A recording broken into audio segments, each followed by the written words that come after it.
আরে ওস্তাদ কি হইছে এত জোরে ব্রেক করলেন কেন? আরে বেটা তুই তিনজন যাত্রী উড়া, তিনজন যাত্রী হচ্ছে মুরব্বী যাত্রী দেখ।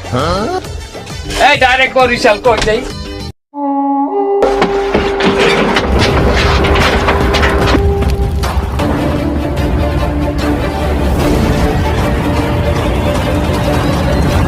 মুরব্বী কই যাইবেন আপনারা? গাড়ি যাইবে ডাইরেক্ট বরিশাল, 350 টাকা ভাড়া বাইর করেন। আমরা ঢাকায়। আরে বাবা ঢাকাইতেছেন তো কি হয়েছে, ভাড়া দিয়ে যাইতে হবে না? ডাইরেক্ট কি খুলনা দিয়ে বরিশাল আটকে যায়? এর নাম একজন চোর, সেও তো ভাড়া দিয়ে গেছে। আমরা ঢাকায়। আবারও একই কথা কইলে আমরা ঢাকায়। হেই বে, আমরা ডাকাতির কার্ড আছে, কার্ড দেয় নাহলে ভাড়া হাফ করে দিব। আমরা ঢাকায় ডাকাতি করতে আইছি।